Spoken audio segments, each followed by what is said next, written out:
Big breath in. Up, up, up, up, up. Bless it out. Toni Perez is literally one in a million. She's one of 1 million patients who have received a transplant in the U.S., a milestone the nation reached last month. Big breath in. Big breath. Okay, come off. But Toni is celebrating her own milestone, 1 year with her new pair of lungs.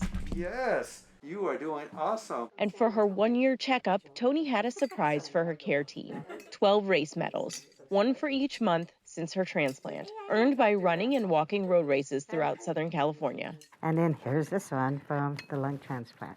In 2009, Toni was diagnosed with hypersensitivity pneumonitis, a lung disease caused by environmental irritants. It causes an allergic reaction on the lungs that, if left untreated, that inflammation will eventually cause fibrosis to the lungs. Here in California, it is not an uncommon condition. For Toni, a former college athlete, this was unwelcome news. I started getting tired, running out of my breath. I was like running out of breath while I was just walking, and I never experienced that.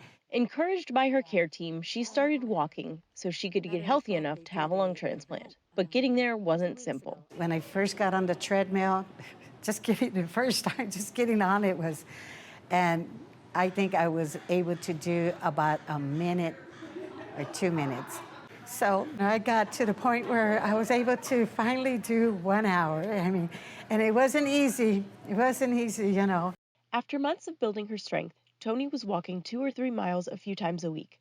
But a sudden lung collapse landed her in the emergency room. 7 days later, she awoke with newly transplanted lungs, and exercise was more important than ever. After a lung transplant, you really need to be mobile. You need to be able to take deep breaths to open up those lungs. I was really working hard at physical therapy, and I felt strong.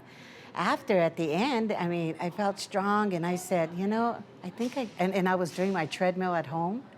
I worked up to an hour to do it, and I was doing 3 miles, and I was saying, you know what, I probably could do a 10K.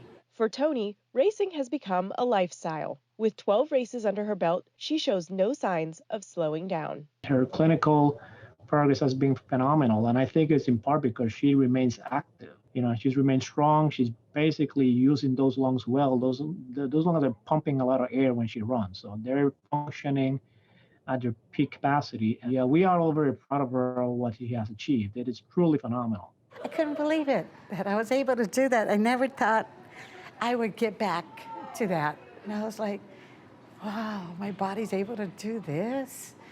I'm signing up for another one, All to you, doctor. Thank you.